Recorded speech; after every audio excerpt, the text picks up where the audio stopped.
Okay. Good afternoon. The special meeting of the Board of Trustees of Harlandale Independent School District will be held Tuesday, June 27, 2017, beginning at 6:15 p.m. Currently, it is 6:20 at Rayburn Elementary, 635 Rayburn Drive, San Antonio, Texas, 78221. The board may go into closed session on any agenda item permitted under Chapter 551 of the Texas Government Code. In such event, the board president would announce the applicable government code section prior to the board going into closed session. Meeting called to order. Roll call and recording of board members present. Myself, Ricardo Moreno. To my right, I have Ms.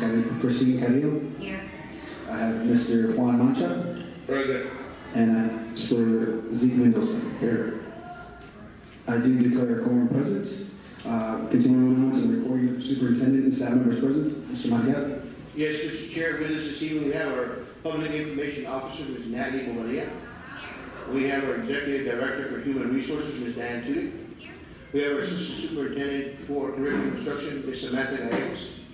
We have our Executive Director for Operations, Mr. Jerry Soto. Here. And we have our Assistant Superintendent for Business and Finance, Mr. Ricardo Hernandez. All right, thank you, sir. Do you want to, Mr. Tovar, read the citizens to be heard if there's no citizens to be heard? Okay, well, citizens to be heard. Currently, we have no one that has been signed on for it, so we're going to go ahead and continue on. So, item number 3, the board will conduct a public hearing regarding the proposed budget for the 2017-2018 fiscal year. Pretty sure we'll turn it over to you, Mr. Hernandez.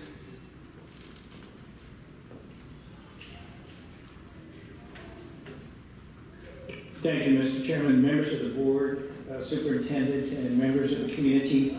This evening we'll be conducting the budget hearing, the long process that started back in May on the 24th with our first budget work session.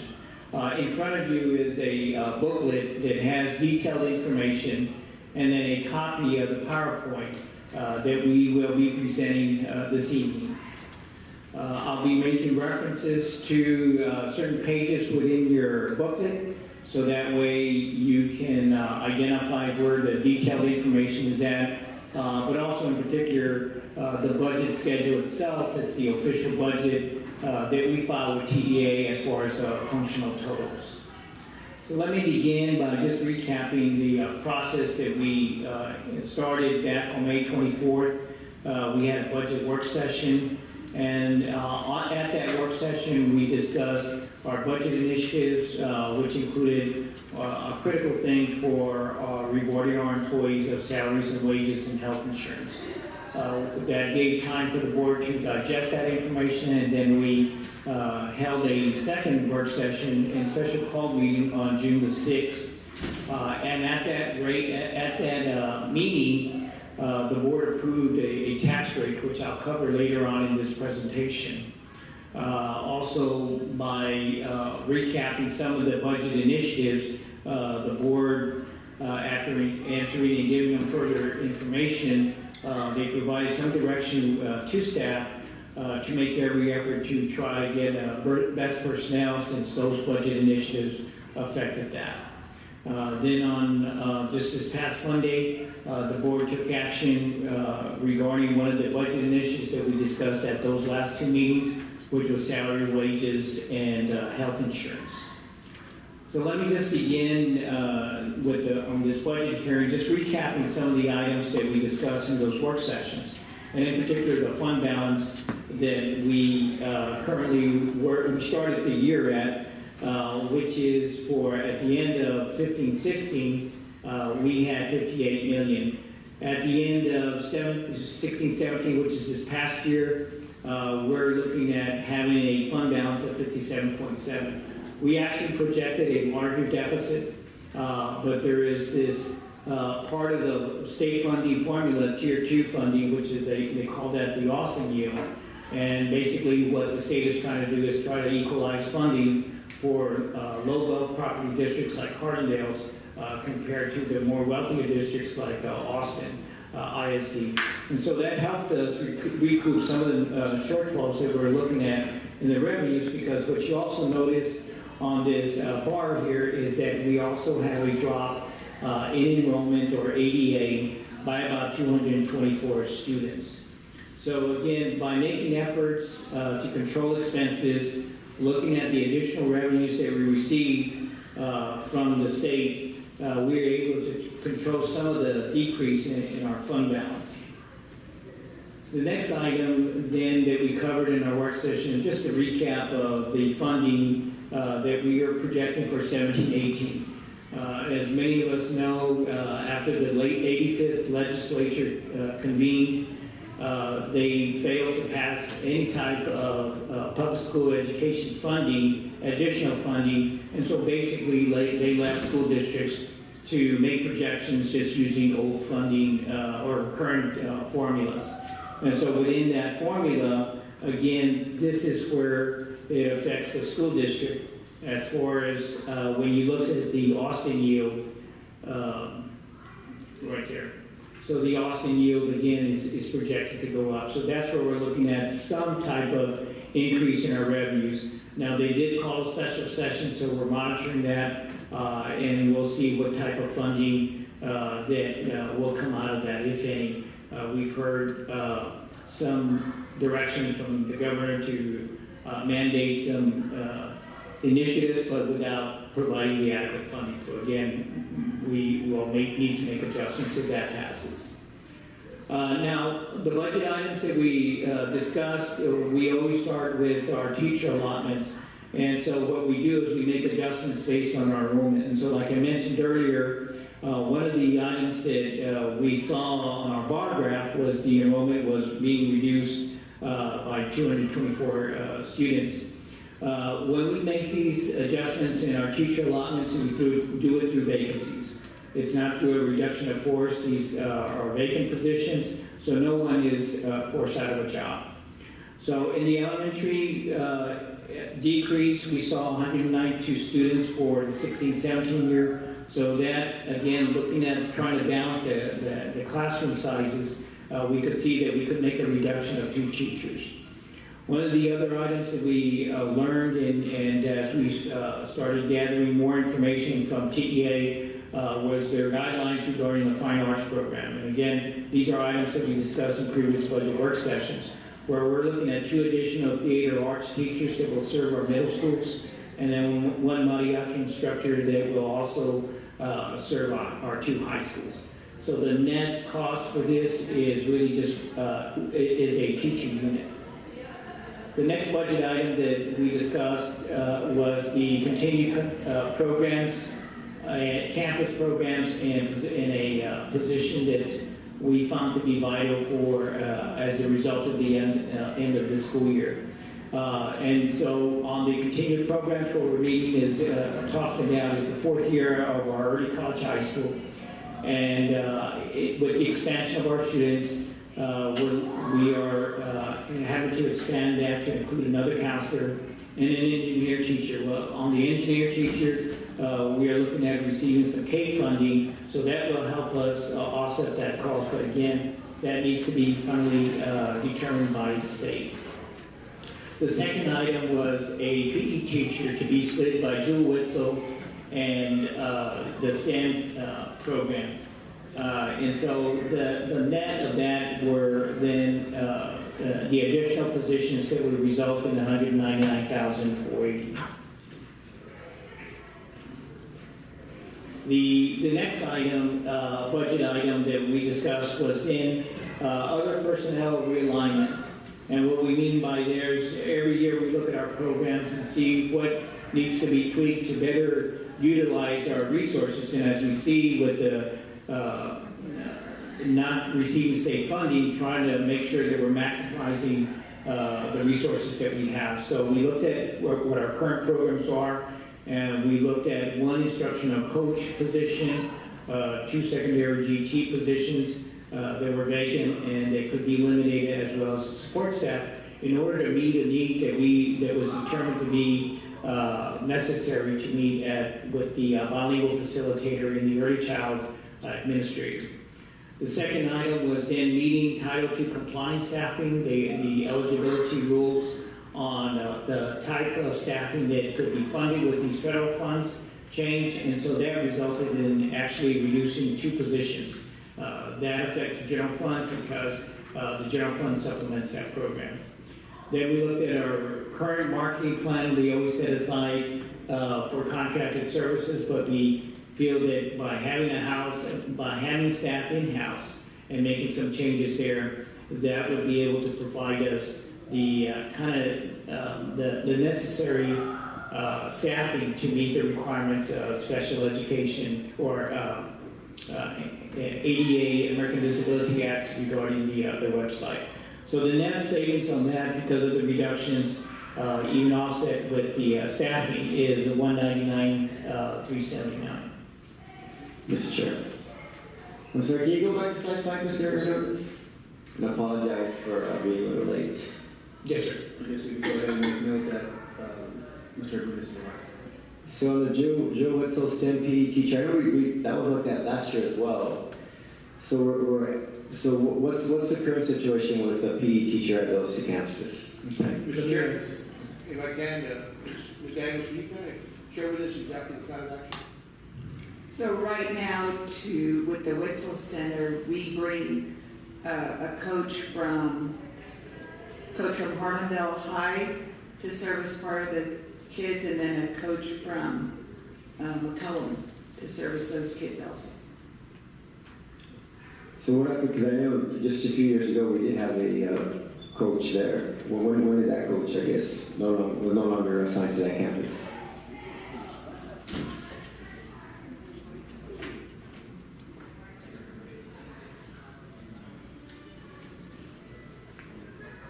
It's been a number of years, but again, what I'm going to do is, again, I'm looking at, Ms. Daniels, I believe, again, when there was a change of the students that were served there, I know there was a change in staffing, but again, right now with our current needs and the number of kids that we have there now with the house program, it's brought back the need for it, and that's why we added that position, if I remember correctly. But I know it's been a number of years because of the lady that we had before was I'm trying to remember her name, but it's been a number of years. It's been at least 4, sir. 4 years since we had an actual coach there? At least 4, because I believe there was one when I was here the first time, so I don't know what happened there. But we also, remember, we have our transition kids at the Wetzel Center now also.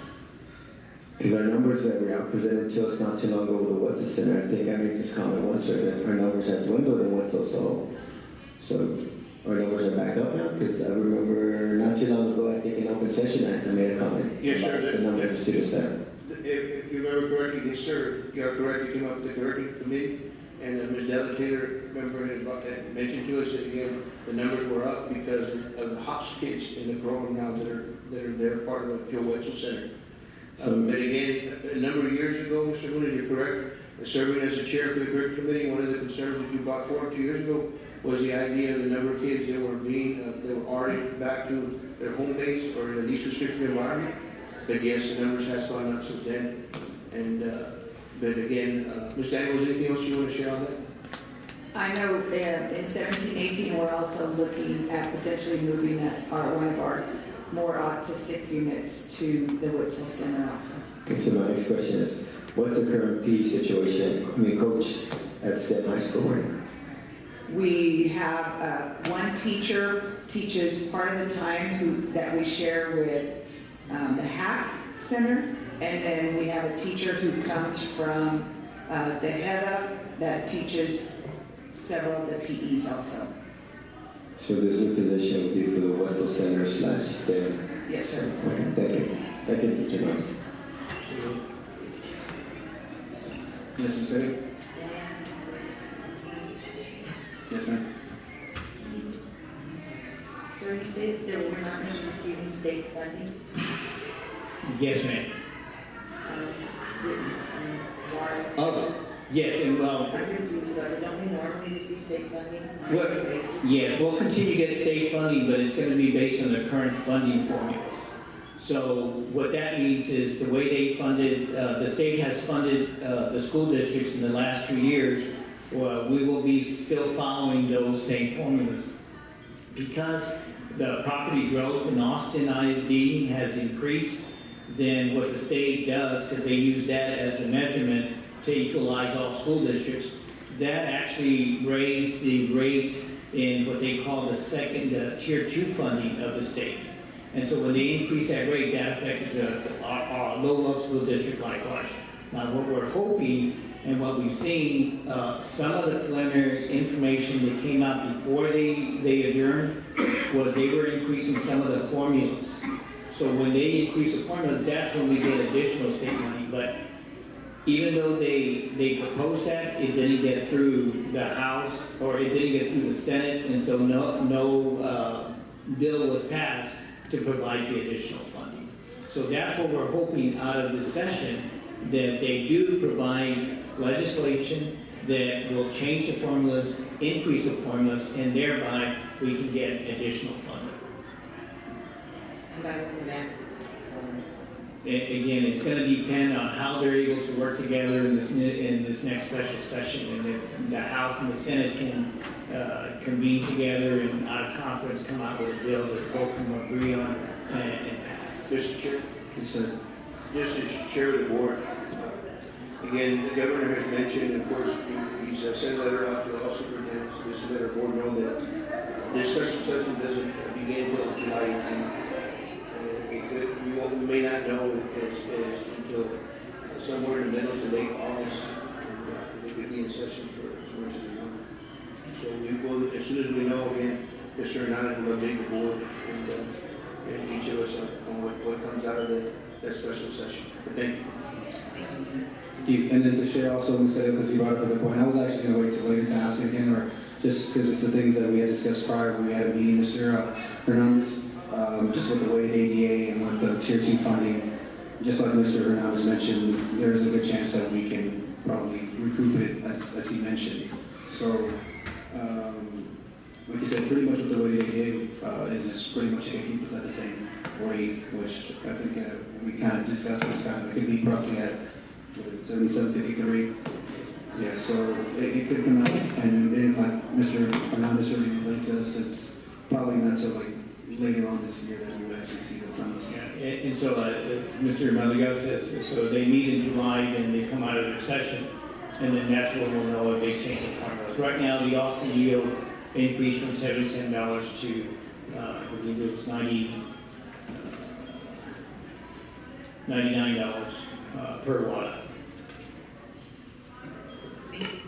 Yes, sir.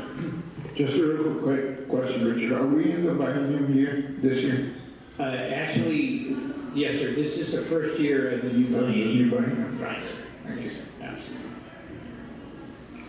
Any further questions, guys? Let me continue. The next budget items that we were going to go into is on the salaries and wages. And again, we discussed that in the last work sessions, and then actually had it approved at last Monday night's regular board meeting. And so to recap again, as we know, salary and wages represents approximately 84% of our budget. In your booklet, the study that we use, or pay system services that we use from Kathy, starts on page 13 and it goes through page 42. But basically what is being provided on that pay structure is, again, to try to remain competitive in the market, make an adjustment based on their market analysis, and then a general pay increase of 2% of the midpoint. As a result of the approval of those salaries and wages, then the school district will have a starting salary of $51,550. To get an idea of where we stand with other school districts, depending if, again, if they haven't passed their budget, but what TASB was able to get, in your booklet on page 17 gives you an idea of where we would stand. The teacher hiring schedule, salary schedule is on page 32. And then these items that are presented here in detail is on page 31. Again, the total cost of this increase in overall average percentage is 2.2%, which comes out to a recurring cost of $2,158,000. The next item that also was presented at the last regular board meeting and approved by the board was, again, the next incremental increase that we put into the budget, which was $25 per month increase to bring it to a total monthly contribution of $300. As we discussed at that last meeting, this actually is 2 times of the retention stipend that we gave to employees this last year. So rather than doing the retention stipend, this went to the monthly contribution, which equaled to $300 in total. So again, this is following the boards and the superintendent's direction of trying to incrementally, without putting the school district in a financial bind, of providing an increase in the health insurance contribution. So in summary, when we look at our budget for the 2017-18 year, the district generates $133.4 million in revenues. As we see on this slide here, $111 million of that comes from the state, which represents 83% of our resources. So that's why when we wait for the state to determine what their funding will be, that's going to have a significant impact on the district's resources. The next items that kind of break it down for what all our costs are involved in is when we look at payroll costs, as I mentioned earlier, represents 84% of our budget. The official detailed budget by function that is required to be approved by the state is in your booklet on exhibits A and B. So when you take action later on in the meeting, that's the budget that you're approving, and it represents both the general fund and the debt service and the child nutrition program. So as a result of looking at our